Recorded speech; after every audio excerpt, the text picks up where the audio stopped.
Hello friends, welcome back to our channel. आज हम discuss करेंगे वेदर आप बिजनेसमैन हो, सैलरीड पर्सन हो और कोई भी डे टू डे ट्रांजेक्शन कर रहे हो रिगार्डिंग और मैनेज फैमिली कर रहे हो, फ्रेंड से पैसा आ रहा है, तो हम देखेंगे कि बैंक में कितना ट्रांजेक्शन है, उस पर क्या टैक्सेस लगेगा, कब आप इनकम टैक्स के रडार पर होंगे। तो ये सब चीज़ों के बारे में देखेंगे। एक सिंगल वीडियो रहेगा आपको इंग्लिश में। आपको और भी ऐसे वीडियोस देखना है तो कृपया हमारे चैनल को सब्सक्राइब करें। हम ऐसी ही वीडियो लाते हैं आपके लिए और लाते भी रहेंगे इन फ्यूचर ऑल्सो, कि इनकम टैक्स में के रडार पे आप कब कब रहेंगे, टीडीएस लगने के बाद में आपको उस इनकम को कैसे रिपोर्ट करना है, कैश डिपॉजिट और कैश में जो भी ट्रांजेक्शन है उसका क्या लिमिट रहेगा, यूपीआई ट्रांजेक्शन और डिजिटल ट्रांजेक्शन में आपको क्या क्या सावधानी बरतना चाहिए सो डैट आप इनकम टैक्स के रडार पे ना हो। तो चलिए डिस्कस करते हैं। अगर आप बैंक में हेवी ट्रांजेक्शन करते हो, लेट से आप 2 लाख रुपए का लेन देन कर रहे हैं, तो आपको लगता होगा कि इसको रिपोर्ट करना चाहिए बिकॉज ये इनकम टैक्स के रडार पे है। 2 लाख हो, 4 लाख हो या मोर देन 50,000 रुपीज जो अगर बैंक में आता है तो आपको लगना चाहिए कि ये ट्रांजेक्शन्स को इनकम टैक्स में क्या टैक्स देना चाहिए या नहीं देना चाहिए। इसी बात को आज डिस्कस करेंगे। पहले तो चलो हम ट्रांजेक्शन पे चलते हैं, एक एक करके ट्रांजेक्शन देखो। बैंक से भेजना सीधा टैक्स लगता है? नहीं। इनकम टैक्स का मतलब ये है कि टैक्स जो इनकम पे हो, ट्रांजैक्शन पे कोई टैक्स नहीं लगता है। ये बिल्कुल एक अफवाह है, ये गलत बात है कि आपको ट्रांजैक्शंस पे टैक्स देना चाहिए। अब चलिए अब देखते हैं, ये सिंपली एप्लीकेबल है ऑल द ट्रांजेक्शन, जितने भी आप डिजिटल पेमेंट करते हो सब पे एप्लीकेबल है। वेदर वो यूपीआई से आप ट्रांसफर कर रहे हो, एनईएफटी आरटीजीएस से कर रहे हो या चेक से पेमेंट कर रहे हो, अगर आप बैंकिंग चैनल के थ्रू कोई भी ट्रांजेक्शन कर रहे हो तो उस पे टैक्स नहीं लगता है जब तक कि वो आपका इनकम ना हो। लेट से आपका कोई फ्रेंड आपको कुछ पैसा सेंड कर रहा है, उस पर कोई टैक्स नहीं लगेगा। आप अपना ट्रांजेक्शन के लिए किसी और को पेमेंट कर रहे हैं, उस पर भी कोई टैक्स नहीं लगेगा। तो ये सिंपल रहा। अब चलिए, तो बात ये स्पेशली आती है कि किस बात पे टैक्स लगेगा। ठीक, टैक्स लगता कब है? तो जैसे मैंने अभी बताया आपको कि ये इनकम टैक्स जो है वो सिर्फ इनकम पे टैक्स लगता है, ना कि ट्रांजैक्शन पे। ट्रांजैक्शन एक मीडियम है जिससे कि पैसा एक अकाउंट से दूसरे अकाउंट में जाता है, तो उस पे कोई टैक्स नहीं लगता है। चलिए, आप बिजनेस करते हो या फ्रीलांसिंग में हो या अपने परिवार को मैनेज कर रहे हो, उसके लिए अगर आप ट्रांजैक्शन करते हो तो वो इनकम टैक्स के कोई भी स्लैब में या इनकम टैक्स के कोई भी प्रोविजंस में कवर नहीं होता है। ठीक है। चलिए, बहुत सारे लोग समझते हैं कि अगर मैं बैंक से ट्रांसफर किया हूं तो मुझे टैक्स देना होगा। ये जैसे मैंने पहले भी बताया कि ये गलत है। सीधा बैंक ट्रांजैक्शन पे कोई टैक्स नहीं है। आपने यूपीआई से भेजा, एनईएफटी से भेजा, चेक से भेजा, एफटी से एफडी फिक्स डिपॉजिट से पैसा आया, रिकरिंग डिपॉजिट से पैसा आया, एलआईसी से पैसा आया, इस पे कोई डायरेक्टली टैक्स नहीं है। ठीक। बट वो है क्या, मैं तब से ही बोले जा रहा हूँ आपको कि टैक्स पे टैक्स नहीं है, इस पे टैक्स। बट टैक्स लगे कब, इनकम कब माना जाएगा कि वो इनकम है? चलिए, इनकम के लिए सबसे बड़ा जो एक डिटरमाइनिंग फैक्टर है वो है TDS, tax deposited at source, sorry tax deducted at source.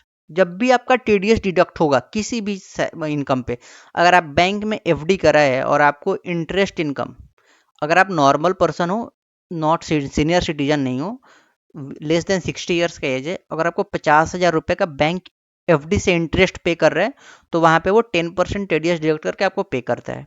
ये लिमिट सीनियर सिटीजन के केस में 1 लाख रुपए है। जब भी बैंक टीडीएस डिडक्ट करेगा इंटरेस्ट इनकम पे और वो इनकम आपके अकाउंट में आएगा, तो फिर आपको वो इनकम पे टैक्स देना पड़ेगा। लेकिन वो इंटरेस्ट इनकम अगर लेट से आपने 50,000 से कम भी अर्न करा है तो वो बिकॉज इनकम है, इंटरेस्ट इनकम, तो वो उस इनकम पे आपको टैक्स देना पड़ेगा। ठीक है। टीडीएस का रेट आप ध्यान रखना 10% होता है, पहले भी था 1 अप्रैल 2026 से पहले, और 1 अप्रैल 2026 के बाद भी सेम टैक्स रेट रहेगा। ठीक। अगर आपको इस टैक्स को कम करना है, आपको लगता है कि सिर्फ मेरा इंटरेस्ट इनकम है, आपको टैक्स नहीं भरना चाहिए, तो आप पहले 15G और H भरते थे। अब वो नए इनकम टैक्स एक्ट 2025 में फॉर्म का नेम चेंज होकर के फॉर्म 122(1) लग गया है। वो आप अगर बैंक को सबमिट करोगे तो आपको टीडीएस की कोई रिक्वायरमेंट नहीं रहेगी, बैंक फिर आपका टीडीएस डिडक्ट नहीं करेगी। अगर आपके पास पैन नहीं है तो देयर आर हाई चांसेस कि बैंक आपको डिनाई कर दे at the time of opening the bank account only, कि आपका बैंक अकाउंट ओपन नहीं हो सकता है। इन केस बैंक अकाउंट आपका ओपन है और फिर भी आप पैन नंबर नहीं फर्निश कर रहे हो तो 20% टीडीएस का लिमिट रहेगा। ठीक है, 20% टीडीएस डिडक्ट होगा। चलिए अब नेक्स्ट करते हैं कैश का क्या लिमिट है। तो कैश के लिमिट के लिए देखो, अगर आप कैश पहले था 50,000 से रुपये अगर ज़्यादा कैश डिपॉजिट करते हो एक बार में, तो आपको बैंक में पैन देना मैंडेटरी होता था, ठीक है। और वो ब्रांच वाइज था। अभी इनकम टैक्स एक्ट 2025 में जो इफेक्टिव है 1 अप्रैल 2026 से, उसमें इस लिमिट को बढ़ा करके 10 लाख कर दिया गया है। अगर आप 10 लाख तक का लिमिट एक ट्रांजेक्शन में, अब ये पहले होता था कि ट्रांजेक्शन वाइज देखा जाता था, अब एक पूरे फिनेंशियल ईयर में देखा जाएगा। मतलब 1 अप्रैल 2026 से 31 मार्च 2027 तक आप कैश पेमेंट, पहले सिर्फ पेमेंट डिपॉजिट था, सॉरी डिपॉजिट, अब विड्रॉल भी, अगर आप कैश डिपॉजिट और विड्रॉल दोनों ही 10 लाख से ज़्यादा करते हैं तो आपको पैन मैंडेटरी देना है। और अगर आपने जैसे ही पैन दिया, बैंक एक एसएफटी फाइल करती है। मैं आपको एसएफटी के बारे में भी थोड़े टाइम में डिस्कस करूंगा। बैंक एसएफटी फाइल करके गवर्नमेंट को बताती है कि सामने वाला बंदा ने 10 लाख रुपया विड्रॉ या डिपॉजिट किया ही ने फिनेंशियल ईयर। फिर अगर आपने पैन दिया है तो उसको आप आईटीआर में रिपोर्ट करें, ठीक है। सिमिलरली नेक्स्ट पॉइंट पे आते हैं, 10 लाख रुपया का अगर आपने कैश डिपॉजिट किया है किसी भी मल्टीपल बैंक अकाउंट में, लेट से आपका अकाउंट है एसबीआई, ठीक। अगर आपने पीएनबी में ही डिपॉजिट करा है या आपने किसी और बैंक में, सेंट्रल बैंक और एचडीएफसी बैंक, आईसीआईसी बैंक, किसी भी बैंक, कितने भी मल्टीपल ब्रांचेज में आप करो, वो अगर 10 लाख का लिमिट अगर आप डिपॉजिट या विड्रॉल कर रहे हो, वो इनकम टैक्स के रडार में है। अगर आपका करेंट अकाउंट है, बिजनेस अकाउंट है, अगर आप 1 करोड़ रुपीज से ज़्यादा पेमेंट टीडी करते हो इन कैश, डिपॉजिट भी करते हो आप किसी एटीएम से, किसी बैंक से जा करके, फिर उस पर 2% का टीडीएस डिडक्ट होगा। लेकिन टैक्स के कंप्लायंस आपका प्रॉपर होना चाहिए, मतलब लास्ट 3 इयर्स के आपके पास आईटीआर होना चाहिए। इन केस लास्ट के 3 इयर्स के आपके पास आईटीआर नहीं है तो आपका ये टीडीएस का रेट बढ़ करके 5% हो गया है। There is change in budget, budget में ये 1 करोड़ का लिमिट 2 करोड़ हो गया है और टीडीएस का रेट 2% ही रहा है। पिछले 3 साल का आईटीआर फाइल करो या ना करो। लेकिन यहाँ एक कैच है, आपको आईटीआर हमेशा फाइल करना चाहिए, बिकॉज अगर आपका बिजनेस है तो बैंक कैसे ट्रस्ट करेगी कि you are generating some income. Bank को कैसे पता चलेगा कि आपके पास इनकम है नहीं है लोन्स के लिए, ठीक। ये एक मेजर रहेगा, आप अपना इनकम का प्रूफ मान सकते हो आईटीआर के थ्रू। तो जब भी आप देखना लोन के लिए जाओगे तो बैंक आपसे आईटीआर लेगी, बिकॉज बैंक आपको को नहीं जानती है। बैंक को कैसे पता लगेगा कि आप अर्न करते हो इनकम, आपके पास कुछ इनकम है, इसलिए गवर्नमेंट ने आईटीआर बोला है फाइल करने के लिए आपको। आप आईटीआर फाइल करो, उसके बेसिस पे आपको लोन करना पड़ेगा, मिल जाएगा मतलब। Fourth is account split. अगर आप मल्टीपल अकाउंट से स्प्लिट करके थोड़े थोड़े पैसे हर एक ब्रांच से डिपॉजिट कर रहे हो, लेट से कुछ 50,000 आपने सेंट्रल बैंक, 50,000 एचडीएफसी में, सारे बैंक एसएफटी फाइल करेगी गवर्नमेंट को। आपका कॉमन पैन है जो गवर्नमेंट के पास जाएगा, वो अगर ज़्यादा मल्टीपल ट्रांजेक्शन्स आते हैं तो वो एक रेडार होता है, वो एक बोलते हैं ना कि आप रेड फ्लैग इशू कर रहे हो डिपार्टमेंट को कि मैं छोटे छोटे बैंक में पैसा डाल रहा हूँ। तो आप एक सिंगल अकाउंट और डबल अकाउंट यूज करो जिसमें आप कैश डिपॉजिट करो और विद इन द लिमिट। मैं तो बोलता हूँ आप कैश को मिनिमाइज ही करो, बिकॉज गवर्नमेंट ही कैशलेस का ही डिजिटल अभी जमाना भी है, ठीक है। कैश की कुछ और लिमिट हैं जो आपको लाइफ में और भी काम आएंगी, जो 1 अप्रैल 2026 से एप्लीकेबल है। पहले सिर्फ अगर आप 4 व्हीलर परचेज करते तो आपको पैन मैंडेटरी रिपोर्ट करना होता था। अभी 2 व्हीलर को भी अगर आप परचेज कर रहे हो या 4 व्हीलर, बोथ पे अगर 5 लाख से ऊपर का परचेज कर रहे हो तो आपको पैन मैंडेटरी देना होता है। पहले 10 लाख रुपीज पे अभी भी टीडीएस टीसीएस एप्लीकेबल है। अगर 10 लाख से ऊपर का आप कुछ परचेज करोगे तो आपको 1% पैसा डीलर को एक्स्ट्रा देना पड़ता है, ठीक। कोई अगर होटल, रेस्टोरेंट और इवेंट मैनेजमेंट में आप 1 लाख से ज़्यादा पैसा दे रहे हो इन कैश, देन ऑल्सो आपको पैन देना पड़ेगा। इमूवेबल प्रॉपर्टी आप कुछ भी परचेज करो, इमूवेबल प्रॉपर्टी का सबसे बेस्ट एग्जांपल इज लैंड। अगर आप लैंड परचेज कर रहे हो और लैंड और बिल्डिंग परचेज कर रहे हो और 20 लाख से ज़्यादा का परचेज कर रहे हो इन कैश, फिर आपको पैन रिक्वायरमेंट मैंडेटरी रहेगा। और इंश्योरेंस के केस में at the time of inception ही आपको देना पड़ेगा पैन। मतलब आप इंश्योरेंस 10 रुपये का भी लोगे तो उसमें आपको पैन देना पड़ेगा, ठीक। अब आते हैं UPI and digital payment. UPI digital payment as an, मैं बोलता हूँ आपको इंटरनेट बैंकिंग या बैंक के आप कोई ऐप से यूज कर रहे हो। यूपीआई जो आप नॉर्मल गूगल पे, फोन पे वगैरह से पेमेंट करते हो, तो वो देखो पर्सनल यूपीआई ट्रांजेक्शन पे कोई अलग से टैक्स नहीं लगता। आई एम फ्रेंकली स्पीकिंग, ये जैसे मैंने बताया transaction is a medium of transferring the money, this is not an income. So आप इनकम के एलिमेंट को आइडेंटिफाई करो तभी होगा। कुछ ध्यान रखने लायक बातें हैं कि अगर आप बिजनेसमैन हो और यूपीआई से ट्रांजेक्शन कर रहे हो तो यूपीआई का जो ट्रांजेक्शन है अगर लिमिट 20 लाख एक्सीड करता है और आप सर्विस सेक्टर में हो तो please go for GST registration. In case आप जीएसटी रजिस्ट्रेशन ले रहे हो, नहीं ले रहे हो, तो आप जीएसटी लॉ का वायलेशन कर रहे हो। और मैं आपको एक ट्विस्ट बताऊं कि अगर आप जीएसटी लॉ पढ़ोगे तो उसमें जो टर्नओवर का डेफिनेशन है, टर्नओवर के डेफिनेशन में सब कुछ ही आता है। इवन आप अगर फ्रेंड से इनकम ले रहे हो जिसपे जीएसटी इज नॉट एप्लीकेबल, वो भी जीएसटी के डेफिनेशन में इंक्लूडेड है। जीएसटी जो का टर्नओवर है उसका लिमिट का टर्नओवर का एग्जांपल ही, सॉरी, डेफिनेशन ही यही है कि turnover include zero rated supply, exempted supply, मतलब सारे सप्लाई जितने भी हैं वो टर्नओवर में आते हैं। ठीक, इनकम अगर आपका जब भी 2.5 लाख रुपए से एक्सीड करे तो कृपया आप आईटीआर फाइल करो, सो डैट गवर्नमेंट को पता रहे कि आपका इतना इनकम है और उस पर आपने इतना ट्रांजेक्शन पे करा है।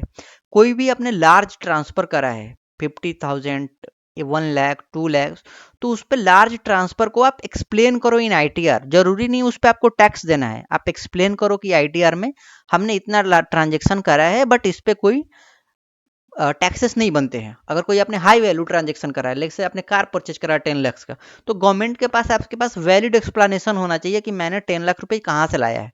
तो जितने भी आपके पास हाई वैल्यू ट्रांजेक्शन है, लार्ज ट्रांसफर है, उसके प्रॉपर आप बैकिंग रखो, डॉक्यूमेंट्स रखो। Without documents no one is going to accept your arguments. This is the first thing you need to remember while presenting before income tax department. Second, कोई tension नहीं है अगर आप दोस्त से कोई में छोटा मोटा पेटी एक्सपेंसेस ले रहे हो, 100, 200, 500, 1000 के, घर का आप रेंट पे कर रहे हो, कोई इशू एक्सपेंस नहीं है। हाँ, अगर आप सैलरीड पर्सन हो और घर का रेंट पे कर रहे हो तो कृपया आप वो रेंट का रिसीट और रेंट का जो आप डेबिट कर रहे हो उसका स्निप्स अपने पास हमेशा रखो, वो एचआरए क्लेम कर सकते हो। ठीक, फैमिली को पैसा सेंड कर सकते हो, वो डबल पैसा है। डबल पैसे मतलब आप अगर आपके हैंड में भी टैक्सेबल है और अपने फैमिली को ट्रांसफर कर रहे हो तो फिर उनके हाथ में भी टैक्स नहीं लगेगा। ठीक है, और एक और बात है कि 12 लाख तक इनकम पे कोई टैक्स नहीं लगता है। ठीक, जैसे मैंने आपको बताया था कि एक इंफॉर्मेशन स्टेटमेंट जो एसएफटी फाइल करती है बैंक, उसका फुल फॉर्म होता है statement of financial financial transaction. जब भी आप ह्यूज ट्रांजेक्शन करते हो, बैंक में 2 करोड़ से ज्यादा डिपॉजिट करा, आपने 10 लाख से ज्यादा कैश डिपॉजिट करा in case of saving bank account, तो गवर्नमेंट को ये रिपोर्टिंग जाती है। ठीक है, अब देखो रेड फ्लैग क्या होते हैं। रेड फ्लैग मतलब ऐसा कुछ ट्रांजेक्शन जो डिपार्टमेंट को नजर में आता है कि ये बंदा कुछ गलत कर रहा है। आपने कैश डिपॉजिट कर रहे हो फ्रीक्वेंटली, मतलब हर महीने आप 50,000 रुपया मतलब आप डिपॉजिट कर रहे हो, बट आईटीआर में आप 3 लाख रुपए इनकम दिखा रहे हो, तो ये एक रेड फ्लैग है डिपार्टमेंट के लिए। डिपार्टमेंट आपको सिंपली एक नोटिस नहीं, 133(6) का आपको सोको नोटिस भेजेगी कि आप बताइए कि आपका 6 लाख रुपए आपने डिपॉजिट कहाँ से करा है जबकि आईटीआर में आपका 3 लाख रुपए का ही इनकम आ रहा है। ठीक, पहला तो ये रहा। अब क्रेडिट कार्ड का बिल, बहुत सारे लोग क्या करते हैं अपने फ्रेंड्स के लिए भी परचेज करते हैं क्रेडिट कार्ड पे, अपने फ्रेंड्स को फ्रीली क्रेडिट कार्ड दे देंगे। गवर्नमेंट को तो लगता है कि आपने क्रेडिट कार्ड लिया है और क्रेडिट कार्ड पर्सनल यूज के लिए होती है और उसको आप कैश में पे कर रहे हो या क्रेडिट में। अगर उस क्रेडिट कार्ड का एक्सपेंस आपकी इनकम से मैच नहीं हो रहा है तो there this is also a red flag, वहां भी नोटिस आने के चांसेस हैं। और मैंने जैसे पहले ही बताया आपको कि सस्पिशियस अकाउंट स्प्लिटिंग, आप किसी एक सिंगल ट्रांजेक्शन को बहुत सारे अकाउंट से रूट कर रहे हो, बहुत सारे पेटी एक्सपेंस एटीएम ब्रांचेस से आप अगर कैश डिपॉजिट कर रहे हो, ये सस्पिशियस अकाउंट है। बहुत बड़ी प्रॉपर्टी आपने परचेज करा है, कोई इनकम प्रूफ नहीं है, तो वो भी एक है। जब भी आप बड़ा एक्सपेंसेस करें, बड़ा इनकम ले, तो उसका इनकम प्रूफ हमेशा रखें। ठीक है, लार्ज इन्वेस्टमेंट जितने भी आप शेयर्स मार्केट में कर रहे हैं, म्यूचुअल फंड में कर रहे हैं, उसका इनकम कहाँ से आ रहा है उसका ट्रेस रखें। आईटीआर हमेशा करें, कोई भी ट्रांजेक्शन छोटा ही क्यों ना हो, आईटीआर हमेशा फाइल करें। अदरवाइज जैसे मैंने पहले भी बताया, इनकम टैक्स डिपार्टमेंट आपको 133(6) में एक नोटिस भेजेगी जिसमें आपको मांगेगी आप रिकॉर्ड भेजिए। ठीक है, अब स्मार्ट टिप्स क्या है कि आपका आधार और जो आधार और पैन है वो लिंक होना ही चाहिए। अदरवाइज आपका जो पैन है वो डीएक्टिवेट हो जाएगा और आप किसी भी बैंकिंग ट्रांजेक्शन के लिए एलिजिबल नहीं रहेगा। आईटीआर हमेशा टाइम से पहले फाइल करें, आईटीआर में लेट ना करें। नील रिटर्न हो फिर भी आप फाइल करें। अगर आप टाइम से फाइल कर रहे हो, नील रिटर्न भी है, तो ये क्लीन चिट है। इनकम टैक्स डिपार्टमेंट आपसे बहुत बड़े क्वेश्चन नहीं करेगी। जब भी कोई प्रॉपर्टी परचेज करे, लोन किसी फ्रेंड से ले, रिलेटिव से ले, जब भी कोई गिफ्ट लें, स्पेशली गिफ्ट के केस में तो आपको 100% डॉक्यूमेंटेशन करना चाहिए, सबका पेपर ट्रेल में मेंटेन करें। ठीक है, कैश ट्रांजेक्शन को आप जीरो कर सकते हैं, जो मैंने बताया उससे आप उसी की लिमिट में करें। और हमेशा एनुअली एक बार अपने चार्टर्ड अकाउंटेंट से मिले। Alternatively you can connect with us also, in case you want to connect us please write in comment yes, will drop you a number so that you can connect with us, और आप directly हमें message भी कर सकते हो। तो hope this video is useful to you. आज का समरी जो मैंने आपको लिए डिस्कस करा वो आपके स्क्रीन पे है। अगर लगा तो please do like share and subscribe. Thanks for watching the video. Thank you. Bye bye.